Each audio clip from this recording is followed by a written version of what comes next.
Excerpt from the Second Inaugural Address by Franklin D. Roosevelt.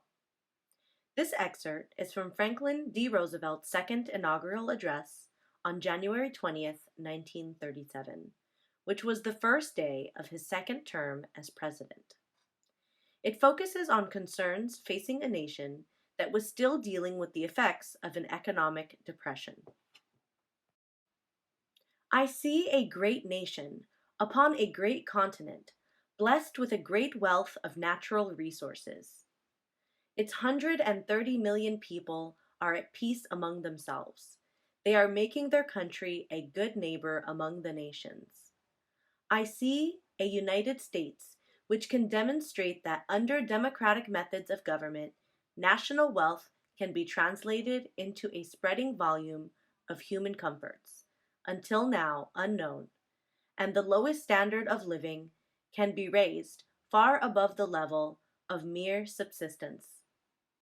But here is the challenge to our democracy.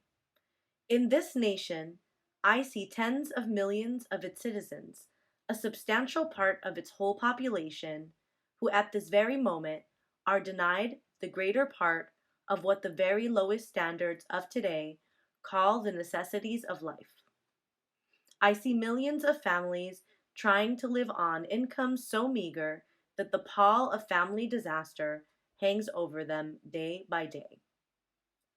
I see millions whose daily lives in city and on farm continue under conditions labeled indecent by a so-called polite society half a century ago.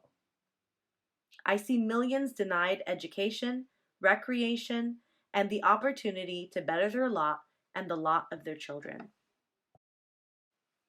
I see millions lacking the means to buy the products of farm and factory, and by their poverty denying work and productiveness to many other millions.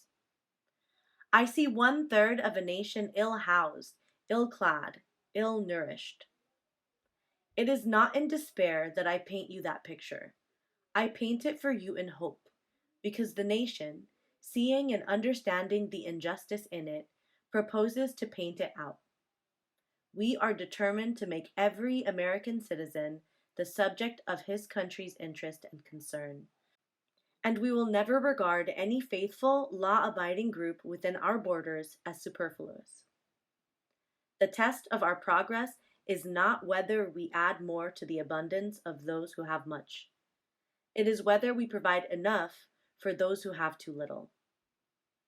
If I know anything of the spirit and purpose of our nation, we will not listen to comfort, opportunism, and timidity. We will carry on. Overwhelmingly, we of the Republic are men and women of goodwill, men and women who have more than warm hearts of dedication, men and women who have cool heads and willing hands of practical purpose as well.